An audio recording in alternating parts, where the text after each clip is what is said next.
ఉత్తరప్రదేశ్లోని హత్రాస్ తొక్కిసలాట ఘటనపై యూపీ ప్రభుత్వానికి నివేదికను ప్రత్యేక దర్యాప్తు బృందం సమర్పించింది.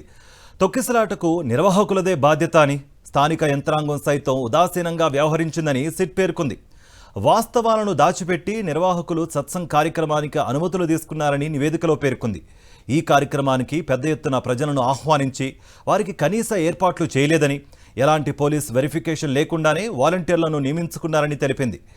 బాధాకరమైన విషయం ఏంటంటే ఏర్పాట్లు కూడా లేవని, రద్దీ ఎక్కువగా ఉన్నప్పుడు వారు బయటకు వెళ్లేందుకు బ్యారికేడ్లు కూడా పెట్టలేదని, ప్రమాదం జరగ్గానే నిర్వాహకుల కమిటీలోని సభ్యులు అక్కడి నుంచి పారిపోయారు అని సిట్ తన నివేదికలో వెల్లడించింది. అటు స్థానిక పోలీసులు యంత్రాంగం కూడా ఈ కార్యక్రమాన్ని సీరియస్గా తీసుకోలేదని సిట్ తెలిపింది. సత్సంగ్ జరిగే వేదిక ప్రాంగణాన్ని తనిఖీ చేయకుండా, కనీసం సీనియర్లకు ఎలాంటి సమాచారం ఇవ్వకుండానే సబ్ డిస్ట్రిక్ట్ మెజిస్ట్రేట్ ఆ కార్యక్రమానికి అనుమతులు ఇచ్చారని సిట్ తెలిపింది. సర్కిల్ ఆఫీసర్, రెవెన్యూ అధికారి, ఇన్స్పెక్టర్, అవుట్పోస్ట్ ఇన్ఛార్జ్ అందరూ నిర్లక్ష్యంగా వ్యవహరించారని తెలిపింది. వీరిపై చర్యలు తీసుకోవాలని సిఫార్సులు చేసింది.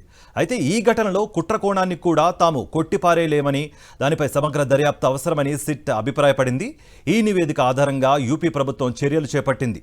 స్థానిక సబ్ డిస్ట్రిక్ట్ మెజిస్ట్రేట్, సర్కిల్ అధికారితో పాటు మరో నలుగురిని సస్పెండ్ చేసింది.